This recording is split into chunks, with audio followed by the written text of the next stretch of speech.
Let me tell you something about Igbo people.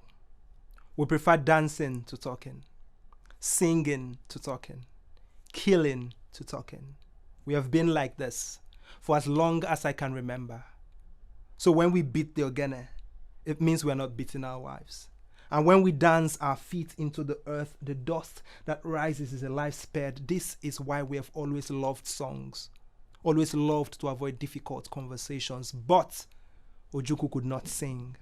He was stone deaf. Kaduna Nzogu could not drum. He was all stiff-wrist and hasty heart. And this is why Okigbo is a unicorn. Because his lungs could hold the notes. And his palms could love a drum.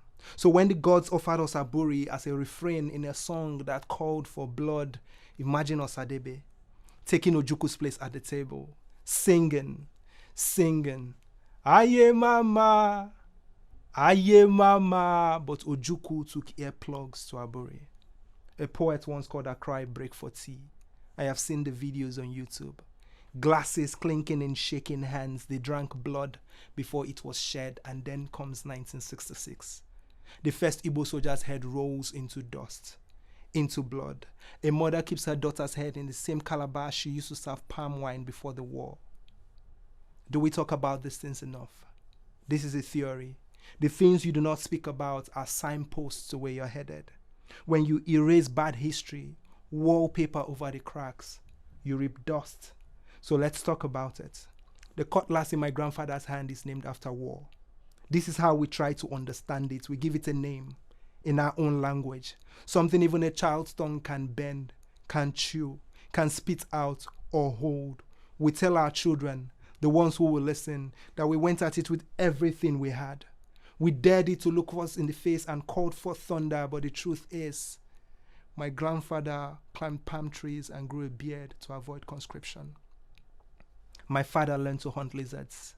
My grandmother told stories of babies falling from their mothers' backs in Nsukka, Aba, Owerri, Uli. Imagine my grandfather's heart racing atop a palm tree. Biafran soldiers asked my father, "Where your papa?" My father's heart is racing too. Sometimes we inherit fear. Tonight, there are birds whistling up in that palm tree my grandfather once climbed, whistling with joy. Tonight, a mother gathers the broken body of her child in the same Ankara his water broke. She finally understands what it means to live the way we came. She pulls a scream across the face of the moon, full and licking milk, while the priest sprinkles words like dust, yet we are told this was just. Tonight, we make love to the rhythm of hearts that know there might be no morning, but have made their peace with the night. Tonight, a young boy cradles a wooden gun like a rosary and sleeps through the fear. The moon marvels at his peace, fierce and unyielding. Tonight, our sleep is punctured by the din of aircraft and we run barefoot for the bunkers we have built inside our lungs. Tonight, every sound is a gunshot and we have run out of land, out of bush, out of forest to hide, so we carve the names of our loved ones into the bark of trees. Play dead, play lost, play gone. Is this your one nation bound in unity?